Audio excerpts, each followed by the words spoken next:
جاگتے رہو کیونکہ تم نہ اس دن کو جانتے ہو نہ کہ اس گھڑی کو جب ابن انسان آئے گا۔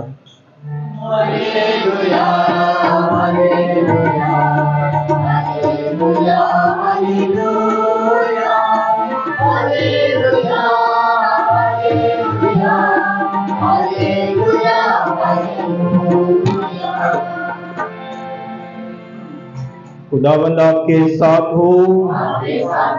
یسوع مسیح کی خوشخبری مقدس متی کے مطابق۔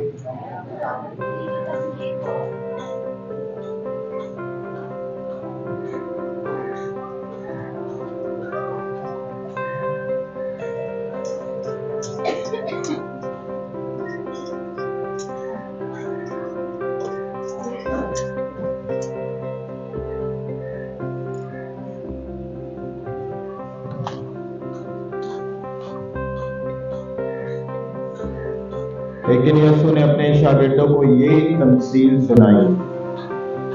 آسمان کی بادشاہی ان 10 کنواریوں کی مانند ہوگی جو اپنی مشلیں لے کر دلہا کے استقبال کو نکلیں۔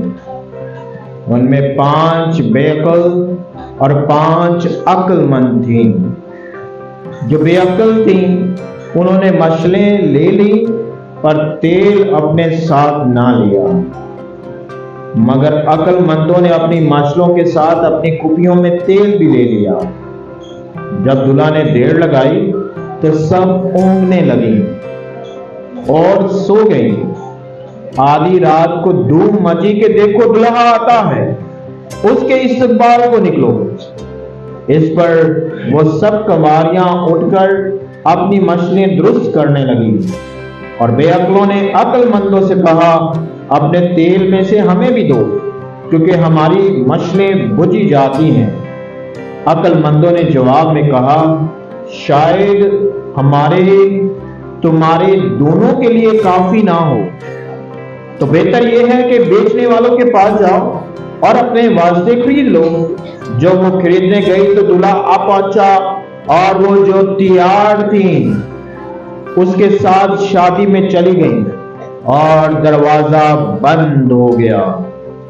پھر وہ دوسری کنواریاں بھی آئیں اور کہنے لگی کہ اے خداوند ہمارے لیے دروازہ کھول دے۔ پر اس نے جواب میں کہا میں تم سے سچ کہتا ہوں کہ میں تمہیں نہیں جانتا۔ اس لیے جاگتے رہو کیونکہ تم نہ اس دن کو جانتے ہو اور نہ اس گھڑی کو۔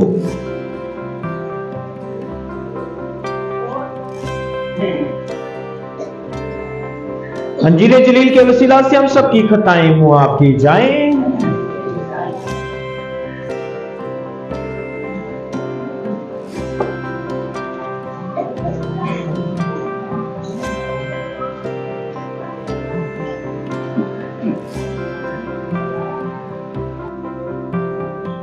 مسیح میں میرے عزیز بھائیوں بہنوں، ہر شخص اپنی اپنی زندگی کے لیے کسی نہ کسی شعبے کا، کسی نہ کسی پیشے کا، یا یہ کہا جائے کہ اپنی زندگی کا چناؤ یا فیصلہ کرتا ہے کہ اس نے کس ڈگر اور کس راہ پر چلتے ہوئے اپنی زندگی گزارنی ہے۔ دوسرے لفظوں میں یہ کہا جاتا ہے کہ ہر شخص کو اپنی زندگی کا مقصد پتا ہونا چاہیے، اور جس کسی کو اپنی زندگی کا مقصد پتا چل جاتا ہے وہ یقینی طور پر اپنی زندگی کو خدا کے جلال کے لیے پہلے اور پھر دنیاوی ترقی، خوشحالی اور امن و ایمان کے لیے زندگی گزارتا ہے۔ اب جس طرح کی کوئی زندگی گزارنے کا چناؤ کرتا ہے یا زندگی کے مقصد کا چناؤ کرتا ہے، وہ اسی طرز کی راہیں بھی چنتا ہے، اسی طرح کی زندگی گزارنے کا کام بھی کرتا ہے۔ جیسے اگر کوئی یہ چاہے کہ میں نے ڈاکٹر بننا ہے تو یقینی طور پر وہ کہاں جا کر داخلہ لے گا؟ میڈیکل کالج میں۔ ایسا نہیں ہے کہ ڈاکٹر بننے کی خواہش ہے اور جا کر انجینئرنگ کالج میں، یونیورسٹی میں داخلہ لے لے۔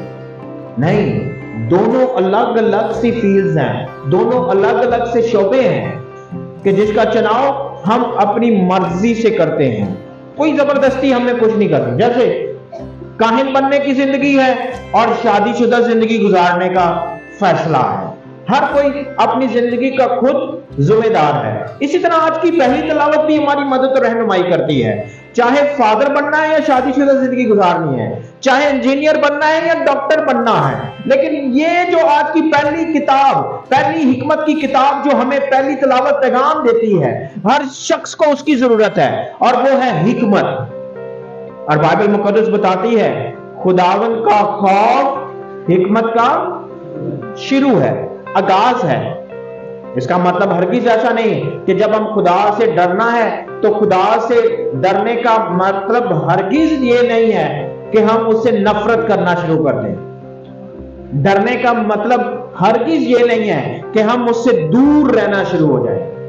ڈرنے کا مطلب یہ ہے کہ ہم کہیں اس کی باتوں سے، اس کی قربت سے، اس کے فضل سے، اس کی برکتوں سے محروم نہ رہ جائیں۔ یہ ڈرنا اور خوف کھانا ہے۔ اس لیے ڈر اس کو کہ جو ہم اس خوف کو اس طرح سے حاصل کرتے ہیں تاکہ ہم اس کو اپنے لیے عقل اور دانائی کے لیے استعمال کر سکیں۔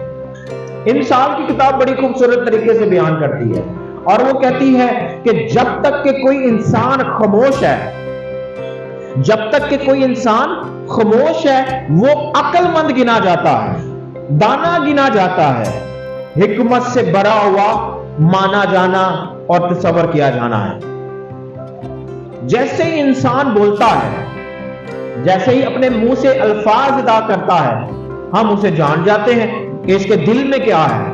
منہ سے تو کچھ اور کہہ رہا ہے لیکن دل اس کا ساتھ نہیں دے رہا، ذہن اس کا ساتھ نہیں دے رہا۔ ہم نے روزمرہ زندگی میں یقینی طور پر ایسے کئی لوگوں سے ہمارا رابطہ ہوا ہوگا، رابطہ پڑا ہوگا، وابستہ ہوئے ہوں گے کہ جیسے ہی وہ بات کرتے ہیں ہمیں لگ جاتا ہے پتا کہ یہ سچائی کے ساتھ بات نہیں کر رہا، یہ سچائی کے ساتھ بات نہیں کر رہا، یہ بٹر پالیسی کر رہا ہے۔ کیا کر رہا ہے؟